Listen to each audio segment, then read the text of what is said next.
last played for Canada just over 2 years ago when we hosted Pac 4. So my last game was against the Black Ferns in Ottawa. It's kind of nice because I actually got my first cap against the Black Ferns as well.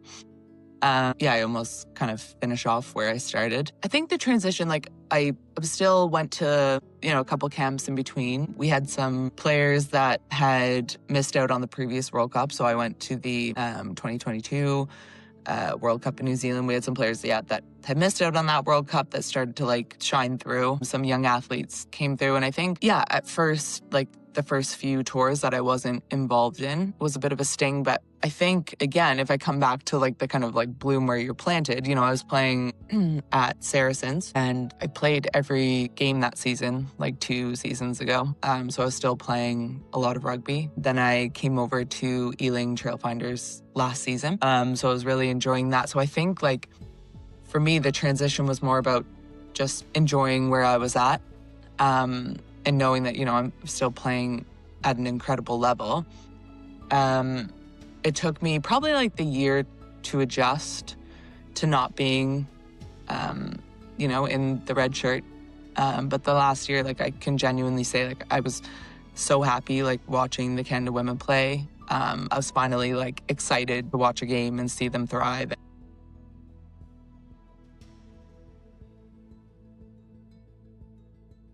Hello everyone and welcome back to Trauma, Training and Transformation, the space where we explore how movement heals the mind. Today, we're a very special episode where we join with someone who represents resilience in the truest form.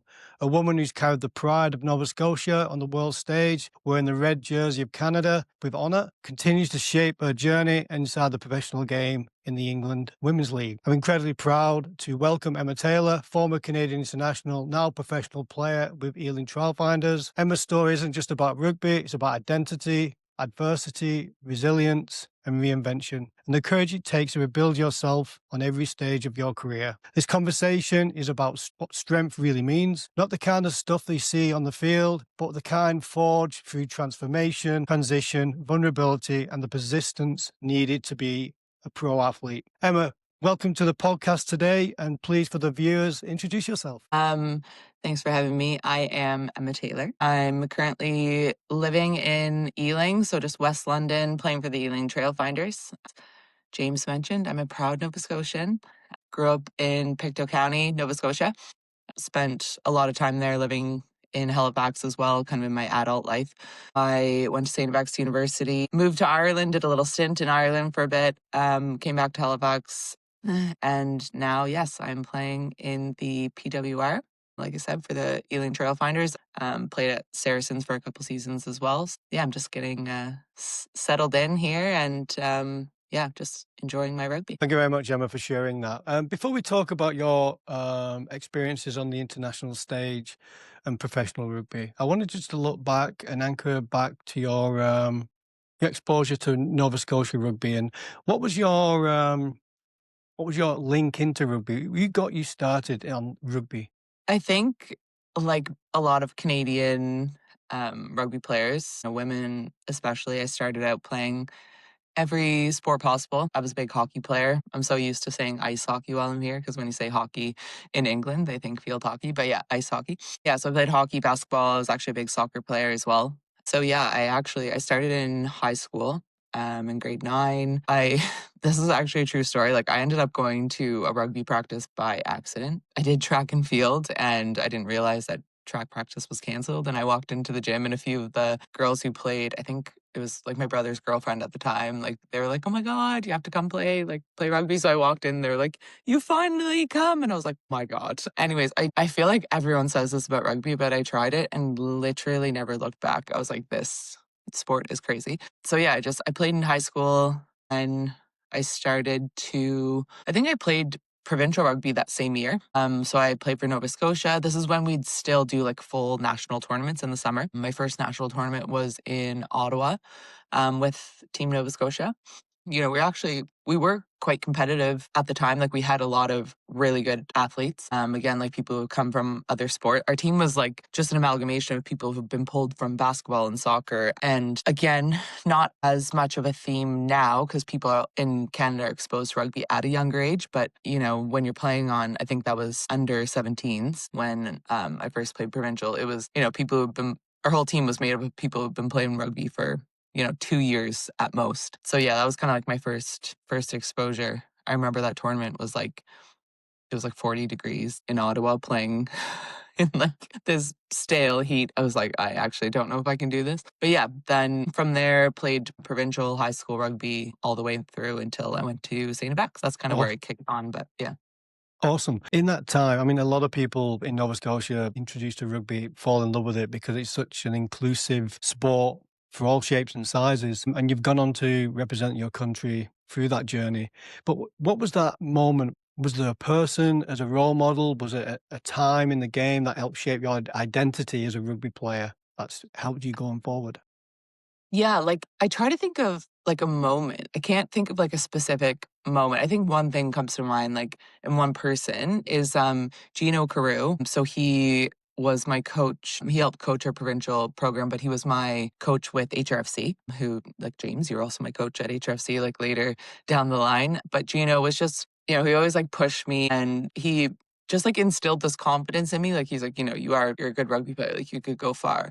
I think that HRFC community, like we always called them the old girls, and now I'm one of the old girls. But like Lisa McNeil, Sherry Lake, that group, they were always like pushing me, like you could actually do this, like you could go far, you could be one of the first. Like, Don Doffney from Nova Scotia had played on the national team as well. I didn't there weren't a lot of Nova Scotians playing for the national team at the time. So I didn't really understand how the pathway worked. And I didn't really think I could do it only because not many other people had. So I would say just those people in that community, that was kind of like the first group of people who, I wanted to do it for myself, obviously, but like I wanted to do it for them because they, had always been there for me and supported me. And actually, like, I genuinely believed that they thought I could go on to the next level, which was always really cool. It's amazing you sharing that story about your interactions with different people. I mean, I agree, Gino was an inspiration to many people in Nova Scotia and carried the Nova Scotia flag for a very long time, influencing coaches, players, and match officials alike. And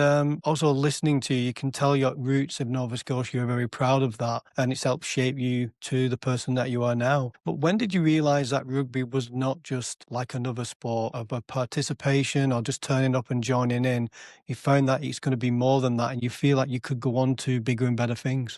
I think when I was at St. FX, so again, like, my first couple of years when I played at St. FX, like our team was phenomenal. Olivia DeMerchant was one of my teammates and she was, in with the national team at the time. I played with Tyson Bukaboom, Asia Bartley, like people who had played, under 20s, Magali Harvey. Our team was phenomenal, Sarah Kaljuvi, and all these people who I was like, okay, now a lot of them came from Ontario, BC, but just being surrounded by people who were kind of dabbling in and out of the program and who took rugby seriously. Being in like a more high performance environment, I was like, okay, if I want to do this, I have to take it a bit more seriously. I think with rugby, it's, for lack of like a better term, it's really not for everyone. You can't just show up, like you're literally putting your body on the line for 80 minutes or however many minutes you play. And training sessions like are intense. Like you can't just show up to training and be like, I think I'll hide in the corner today, which not saying other sports are like that, but it's easier sometimes in other sports to just kind of be there. But yeah, rugby is literally a battle, So I think it was the third year at St. FX, I would have been 20 years old. We hosted nationals. And that was kind of the first time like a national team coach had, reach out to me, and they actually went through Gino, which is funny as well. But yeah, they're like, she has to work on a few things and get a bit stronger, fitter and all that. But yeah, I think that was kind of the moment, and being in that environment surrounded by those people, that's when I was like, okay, if I want to do this, like I'm going to have to dig deep. Completely. And I agree. There's no way of shying away from it. You've got to put your body on the line, regardless what position you're in, because the team's relying on you to do your job. And you mentioned there about representing Nova Scotia in the big tournament. But what was it like transitioning from being a Nova Scotia Celtic into representing your country? It must have been a massive step emotionally, physically, mentally. What was it like? Yeah, I think like mentally was probably the toughest adjustment. Like, when I was playing for Nova Scotia and, even times at St. Vex, I relied a lot on my size. I'm 6'1" and, 90 kg. So, I was just big and I was actually quite a bit bigger at the time. I was not taller at the time. I was the same height. But, I was a bit heavier. And I think when I got to the national team when I started going to camps and like East and West camps and whatever, everybody there is also big. So just understanding like how to use your body and just being able to like kind of tap into the top like 3 inches and just be like, okay, like I am big, but I have to, want to hit people and I have to like use that size. I think that was like the hardest thing for me. Like it actually took me years to realize that I could be a menace, around the pitch, like, and just like understanding that, my body and like my build is a gift to the game of rugby and just actually learning how to use it rather than just like you see people in like in sports sometimes in rugby that you're like, oh, they don't know how to use their size. And sometimes I feel for them because I'm like, it is hard, like especially as um a woman. I grew up kind of in a time where it was still very the norm and everyone wanted to be small and slim and trim, So for me, like walking around as like a big person, I'd almost like be hunched and just kind of wanted to be smaller and like blend in. So just finally realizing like, okay, I'm on a rugby pitch now. I need to be big and I need to use that. So I think, again, being in like the Canada environment and playing with older players who had already tapped into that, who were like, yeah, like I'm going to destroy you. And when I'm like one-on-one with them, they're chopping me down and they're smashing me backwards. And I was like, okay, if I'm going to survive and if I'm going to thrive in this level of rugby, I'm going to have to tap into that as well. So yeah, I think just that mental adjustment was the hardest for sure. But Thank you very much. I've been very lucky. I've worked with you as a coach, but also watched you play club, Celtics and Canada games. And you stand out above a lot of your peers, not just as a rugby player, but the way you present yourself. You're very professional, you're driven, and to the point that it's infectious because you drag people with you because you want to make the team better. But at club and Celtics level, you were working with the players that were enjoying the game. But when you go back to Canada, the expectation is huge. So how do you keep turning up knowing that you're competing always for the red jersey? How does that work? yeah, I think I like this saying that it was actually this part is sad, but it was in my aunt had passed away when I was at university, and it was actually in her obituary. And she was like a really big gardener. And I think it was like kind of themed around her love for like planting and the earth and everything. But it's like bloom where you're planted. And I think like it's at first, you think of it like you can move, like just where you're at doesn't mean you need to stay there. But I like the quote in the sense that like you're always going to be in different environments. So for me, like when I was back home playing with HRFC, that's where I was at that time. So I had to be the type of player and the athlete that they needed me to be where I was, if that makes sense. So you have to be able to adapt. So when I was playing club, I'd I'd have to like play an 80-minute and maybe have a ridiculous amount of carries and bring people along with me. Sometimes in those roles you're doing like a little player coaching, like kind of like, hey, I need you to do this. And then same with Celtics. Like, I feel like I was always surrounded by other good leaders. Amber Davison, who's one of my best friends. Growing up, she captained a lot, and Mary Giles, like being around those players, just,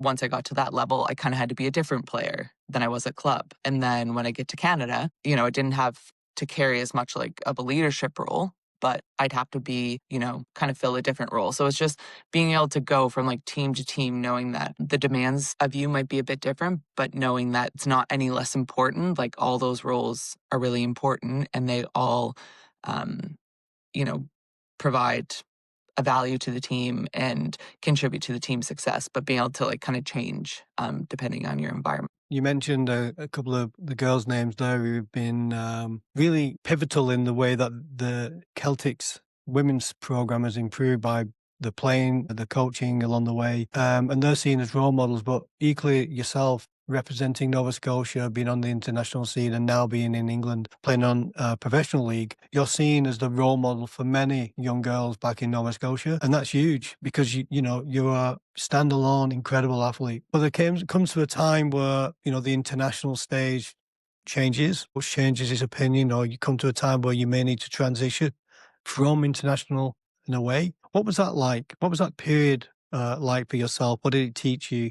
How did you navigate that transition shift and away from the national jersey? How did you feel about that process? Yeah, like I'm not gonna lie and say it was easy. Like it was really hard. It's still hard. I last played for Canada just over 2 years ago when we hosted Pac 4. So my last game was against the Black Ferns in Ottawa. It's kind of nice because I actually got my first cap against the Black Ferns as well.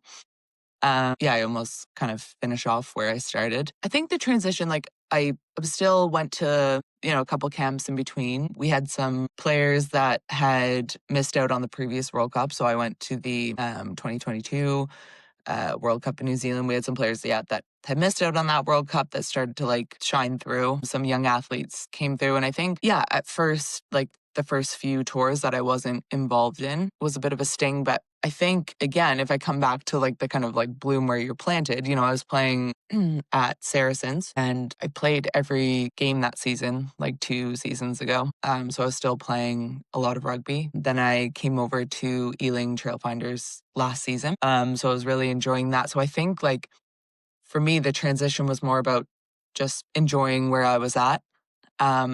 And knowing that, I'm still playing at an incredible level.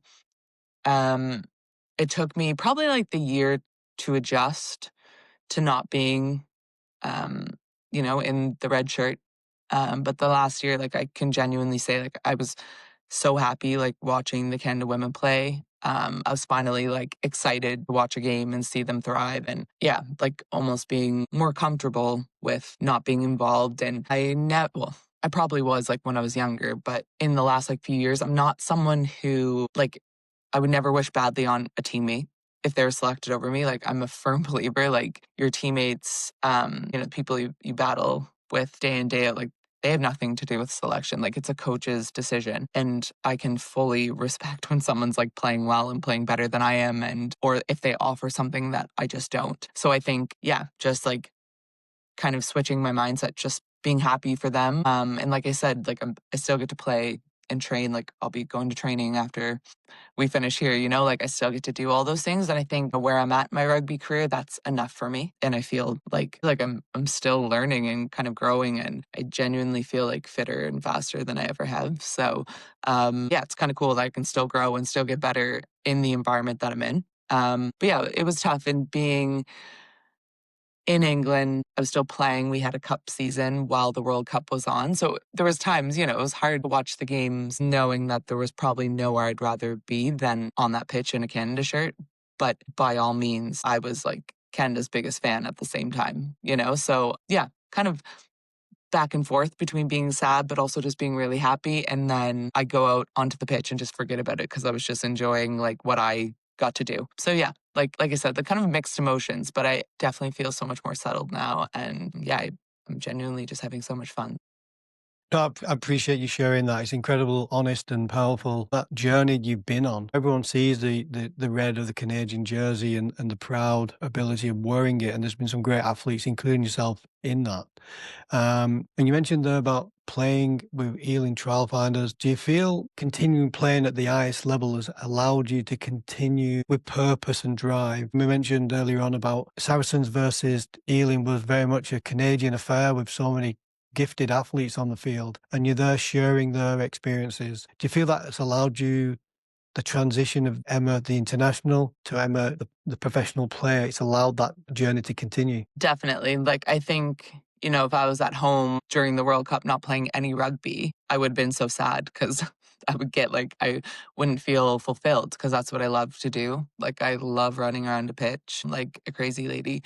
So I think being here, it's also our environment is amazing. So just being around really great people, and great athletes, even our cup side who I was training with, um, while the World Cup was going on. Phenomenal athletes. Like the quality of rugby was still so good. So I think, having that, and like you said, over the last, couple months as internationals have been incorporated back into the environment, the intensity of training has only gone up, which I love. I love having a really intense, like, Tuesdays. Today is like our toughest session. Like, I love Tuesdays because it's a bit of competition day. And I think just having that week in, week out is so good. But yeah, no, definitely like having this as like, it doesn't feel like second fiddle. It feels like a good place for me to be in right now. And it's definitely, yeah, made it easier not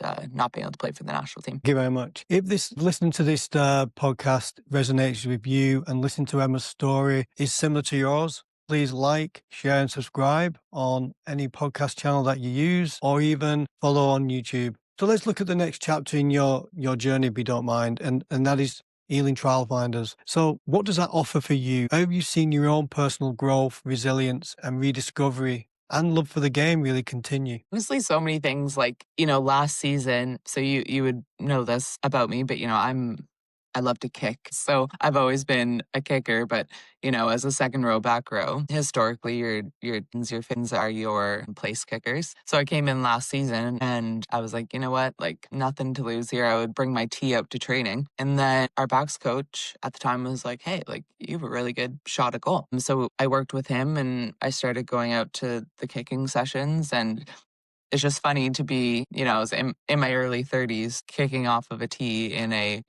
Prem women's game. Like, I was our main kicker last season until I had my knee injury. But, getting to bring that part of the game back in was so cool for me and so fun. Like, I love it so much.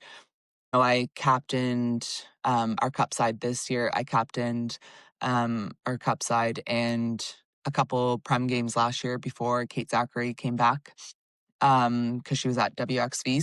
Just having that leadership role and, like I said, getting to do a bit of kicking again.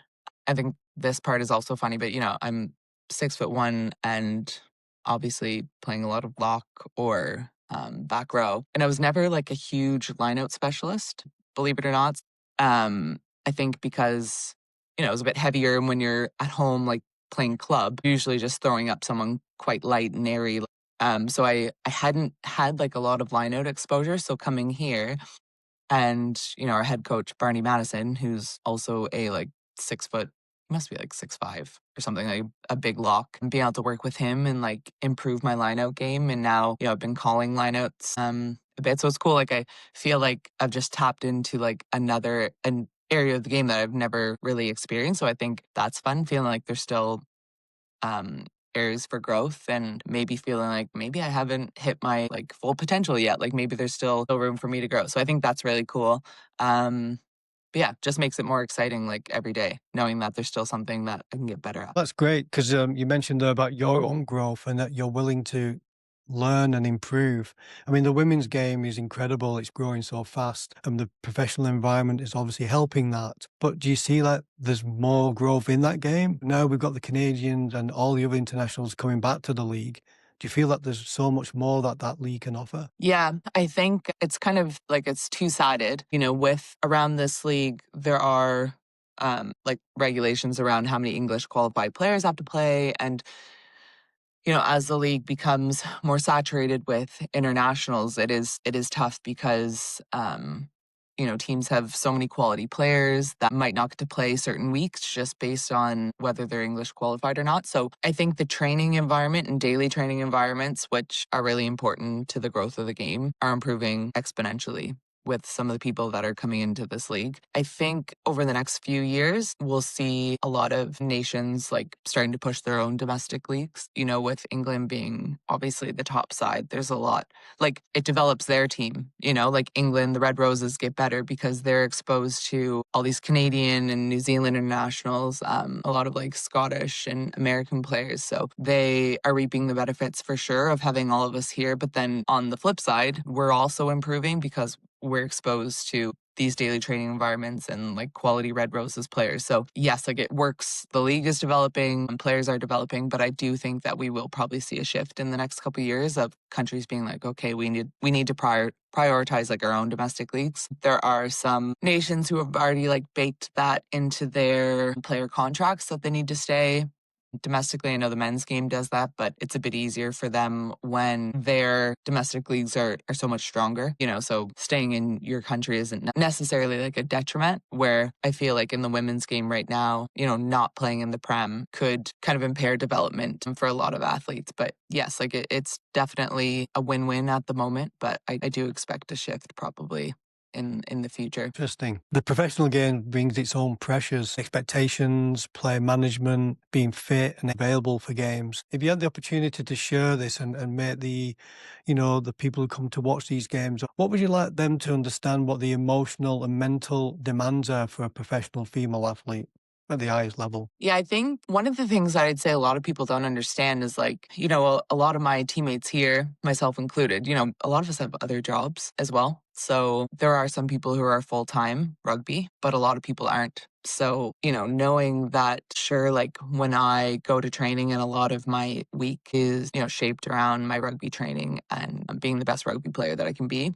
But, I unfortunately don't just get to leave and only focus on rugby. Like I have to shift into professional Emma and do like my other job and other like non-rugby related work. So there are a lot of women in the same boat. And then also, yeah, just knowing like that there are a lot of athletes who like selection in itself and week in, week out selection is like it's a tough place to be in. You want to compete with your teammates and put your best foot forward. But then, you also know sometimes you might be like a TR, or maybe you want to start, but you're a finisher. And you have to be able to like kind of adjust your role every week. And that is like, it is tolling like mentally. So just understanding like there's a lot that goes into it, not just like showing up for a game and performing. There's a lot like behind the scenes, and yeah, like training weeks are really tough and exhausting. And like I said, it's not just the kind of 30-hour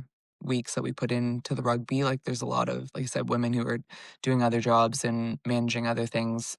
We're seeing more women now who are having babies and returning to the game. There's that pressure, whereas a lot of the men's players, not all of them, but they have families, and a lot of them have partners who are able to, kind of be the main childcare like provider, and they don't have to think about that as much. I think there are women who I think is just incredible that they're able to do that. But yeah, there's just a lot that goes into it. So adversity and expectations are huge on the women's game, especially if you're in a job and trying to still play and do your job professionally as possible. But on the rugby field, do you remember a moment that, you really look back and think that really pushed me to my limits? And if so, what helped you get through those times? Yeah, there's probably a couple moments, like I think probably two that like come to mind. Like I remember being at the last World Cup, and I remember going onto the pitch. We were playing Italy, and I actually got a yellow card like a minute into being on the pitch. I was charging down a kick, and I didn't turn on the brakes quick enough, and I ended up getting a yellow card for hitting the kicker. And I remember following that, and it wasn't like a punishment by any stretch, but I didn't get to play the next couple of games.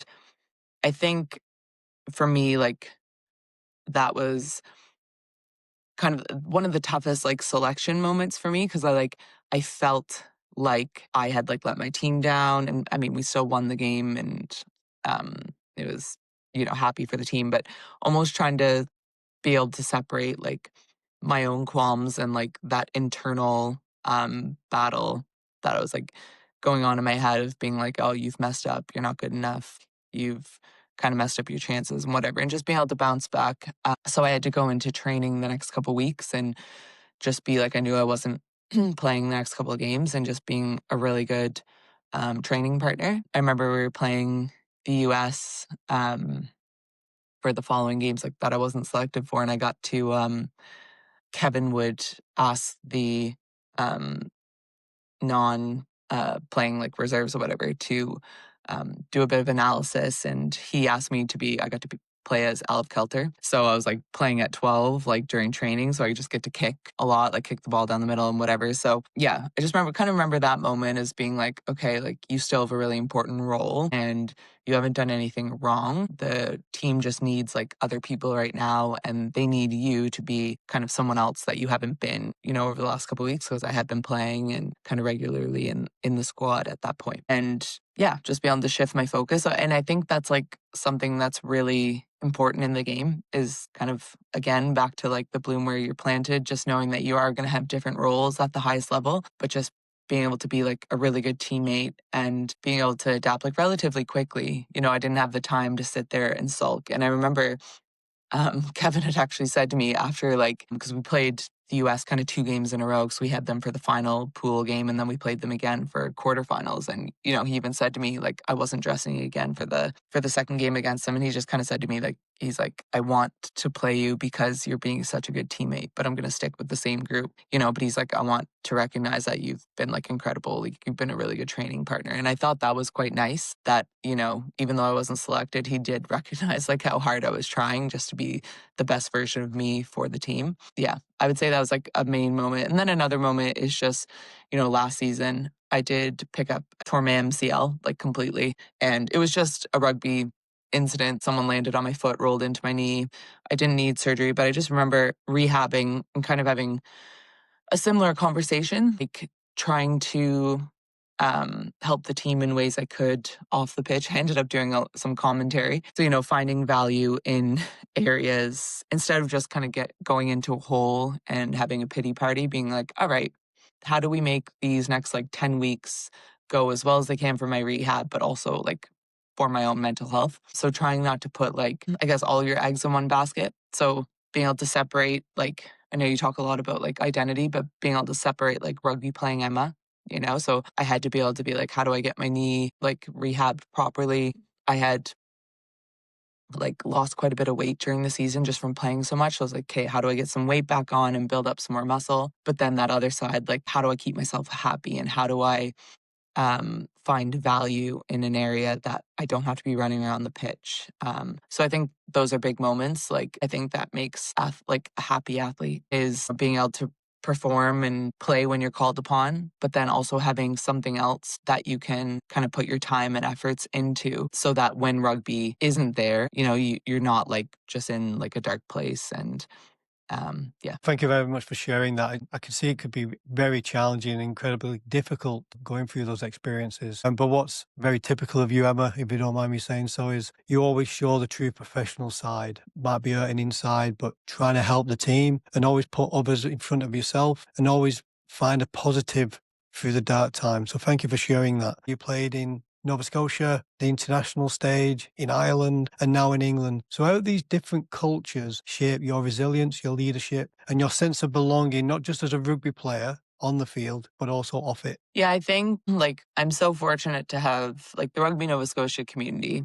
Like, they're the best. Like, they're so supportive all through my like when I moved over to Ireland, while I was there, everybody was just like, they knew that's what was best for me, to go over and just play. So having, that support from home is huge. And I think that kind of group of people, like, I never would have been able to do kind of what I would have done without that sense of belonging at home, like knowing that I would always have them to come home to. Playing over in Ireland, I think that's was probably the best thing I've ever done for myself, off pitch and on pitch. That group, I was playing in the All Ireland League. So now a lot of the top Irish players have come over and played. They're playing in the PWR. Um, but when I was playing, they were all still there. They're still playing in Ireland. It was still really good quality rugby. And that was the first time I've played for, this sounds like ridiculous, but I've played for a rugby team that had their own rugby club.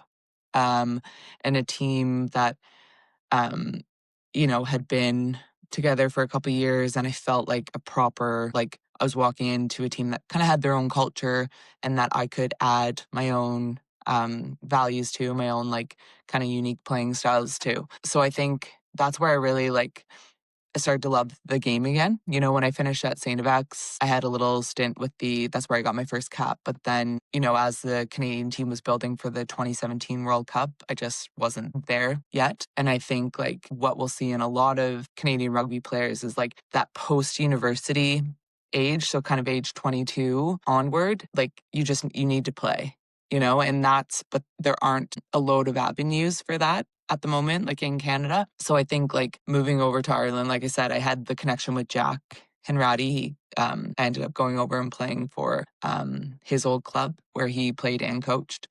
So having, using those connections, like success, one of the keys to success in life is networking and building connections kind of wherever you go. Having that connection with Jack, and then going to play with Railway Union, like that was the first time, like I said, I felt like I was kind of part of like a professional environment.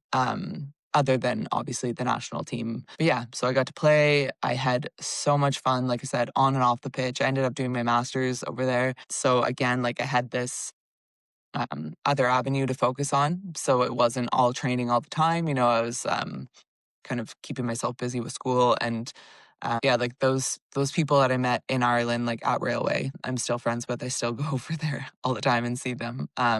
They surprised me at an event. It was captain's brunch. So the club captain was speaking, and she's one of my closest friends still, Aoife Meyer, she was speaking, and I thought she was doing her own kind of speech, thanking everybody for being there. They actually were surprising me with a jersey presentation. So they had gotten my Canada shirt and they had actually hung it, like they framed it and they presented it to me at the captain's brunch. Like she was kind of like, I think so this is going to be a presentation for me thanking everyone for being there. And there was, the room was packed. And she was like, but we actually are kind of thanking her for like her contributions and we're going to hang this shirt on the wall. And I think, sorry, this is a very long-winded answer, but I remember the coach, John Cronin, saying to me at the time, like something, and it's kind of always stuck with me. He was like, your shirt will hang on this wall like long after you've gone. And I think that's so cool to know that like I will always be a part of that club. Because I could genuinely never thank them enough for like what they did for me. They were like a family to me. And also just, again, I talk a lot about like instilling confidence, but they were like, no, you're going to get back into a Canada jersey. Like you're playing so well. And it honestly was that third season, Sandro had taken over as head coach of the national team at the time. And he watched a bunch of my games, and it was after the All-Ireland League final. It was the first year that we had won for Railway Union, so it was a really cool day. He contacted me after that, and I was in camp 3 weeks later. So I think that's when I kind of got back into the national team and I kicked on. So I think like being in an environment, like I said, like with Nova Scotia and HRFC, like people that supported me, and then I went to Railway Union where these, again, people have been nothing but supportive. And again, they're still kind of like a family to me to this day.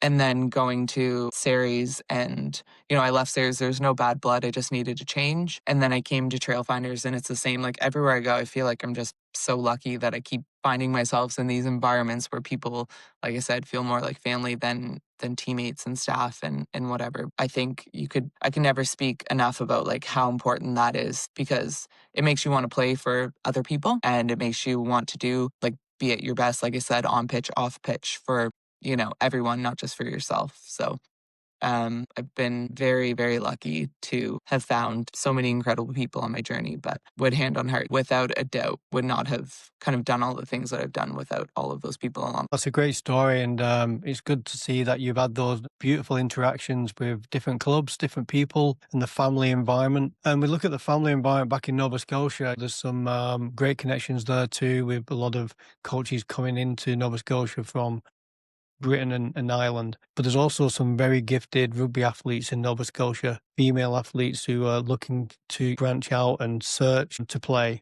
So would you recommend them doing the same journey as you did? Yeah, I think I just always encourage people just to play, play as much rugby as you can. Like Brenton Comeau last year come over and played for Bath in the Champ. There are regulations around the PWR, so you can't play in the Prem unless you've been, like if you're not a UK citizen, you have to have been capped for your country. And it's just, again, like we talked about how saturated the leagues become, but it's just like to keep the quality and just obviously so that everyone and their dog can't come over and play just because there'd never be enough teams. But there are a lot of other really good leagues. There's some uncapped Canadian players playing over in France at the moment in Elite One, and like they are having the time of their lives, honestly. And it's a really good level. Playing over in Ireland is a good level. There's some people who've been going over playing in New Zealand. So yeah, I would just, anyone who's looking to kind of kick on to the next level, like you just have to play. I think you and I spoke about it before, just about like, you learn the most from exposure. So you can only watch so much rugby, which is also a very important part of the game. But yeah, just playing as much as you can, like discovering what type of athlete you are and what type of rugby player you are, and figure out, what's your X factor, what can you bring to a team. But yeah, that would be kind of the best advice I give to anybody, but especially, Nova Scotians, Canadian athletes who kind of want to move on. Just play as much rugby as you can. Thank you very much. We talked earlier on about identity. Playing in these different cultures, different systems can help shape you as a rugby player. We look back at your incredible journey with rugby, the highs, the setbacks, the transitions. What does strength mean to you today based on those experiences? And has the definition changed along the way? Yeah, I definitely think it's changed. Like, I think um, like historically would have considered strength to be, the more textbook version, like physically strong and being a bit like we've talked about, being like a menace on the pitch and being this big physical presence. I think strength to me is like, knowing what I need at a certain time. So being strong, there is still that physical element. Strength is being able to like pull myself together every day and go into this daily training environment, even on days when, I might be really tired, or I might be sad, or I'm missing home. Um, you know, but I think also, being strong enough to know, when I go back to that example of like at World Cup, I think I showed a lot of strength to be able to like, I was sad that night and I still had these moments where I was, sad to not be selected, but just, you know, being strong enough to realize that there was a different role for me at that point in time, and being able to like still face everyone and show up every day and still be the best version of myself. I think there's like a lot of strength as well in being able to listen to your body. So knowing when it's time to push and when it's time to kind of pull it back. Even sometimes in the gym, our S&C is incredible. And like, there's been times where I'm like, I'm kind of sore today. I'm feeling a bit lethargic, and he'll be like, let's bring the weight down a bit, having the strength to know what is kind of best for me and my team at that point in time. Yeah, I think that's huge. It's not always about just like showing up every day and pushing yourself to the limits. It's about kind of being able to understand the situation and listen to yourself, and yeah, kind of face adversity when you need it. Yeah, just showing up and being the best version of you, regardless of kind of what's being presented to you. Thank you very much for sharing that. Rugby is a great vehicle to help build identity, shape how we see the future, helps develop both physical and mental resilience. But for many young female athlete out there who may be listening to this, what core message would you give to them in how to pursue rugby and how it can be everything that you want it to be? Yeah, like I think back to what I had said, like I would just encourage people to play. Um, and like I've said as well, like I think it like you change as a rugby player throughout your career. You become a bit smarter, and as you become more experienced, you understand like, okay, I don't have to run sideline to sideline to follow the ball around. I might just be able to realign and just wait for my opportunity. But you learn those things, through exposure and through kind of figuring out what you're good at and what you're maybe areas that you need to improve are.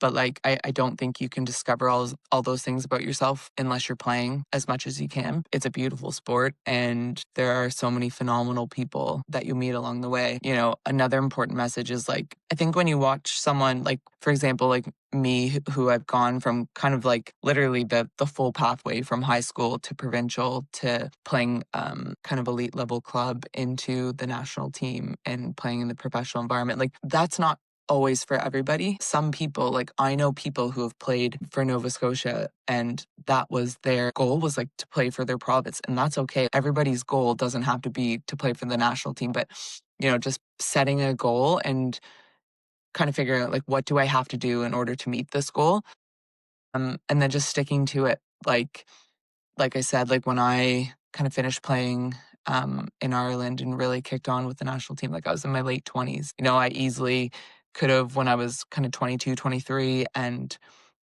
wasn't in contention at all for that 2017 World Cup. You know, I easily could have been like, I guess it's not for me, you know, but I think just being able to understand like, okay, this is not my time, but if I really want to do this, I can. Yeah. And just again, explaining like and reiterating to young athletes, like we don't all have to have the same goals. Like it doesn't, not everybody, we can't all play at the top, you know, but kind of figuring out what do you want from this? I think we all have, you know, those be some players that you're like, oh my gosh, like they could play for the national team, but not everybody wants that. Like some people just want to, um, you know, play really high provincial rugby, and that makes them happy. And I think that's really important too. Just like doing what makes you happy and kind of setting your own goals and not basing them off of other people.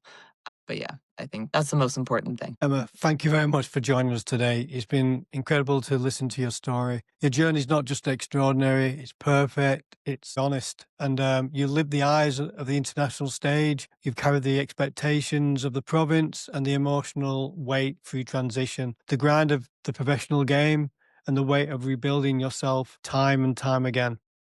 Your story isn't just inspirational, it's grounding. It shows that strength isn't just about impact or power, it's about persistence, identity, and the courage to evolve. Thank you for showing up, sharing your story today. It's an incredible privilege of mine to join you and have this episode today. But I hope all the listeners will gain a lot of inspiration through your journey, but also see that they could also follow a very similar template to reach the highest level. If this podcast and the conversation has resonated with you and listening to Emma's story has helped you in any way, you can find this podcast on Apple, Spotify, and Amazon Music. You can also find me on YouTube on James Alder 003. Please like, follow, subscribe, and share it with your friends.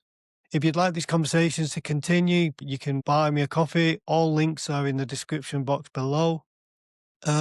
Emma, thank you again for joining us today and sharing your incredible journey. And for anyone listening, keep moving, keep healing, and keep the transformation going.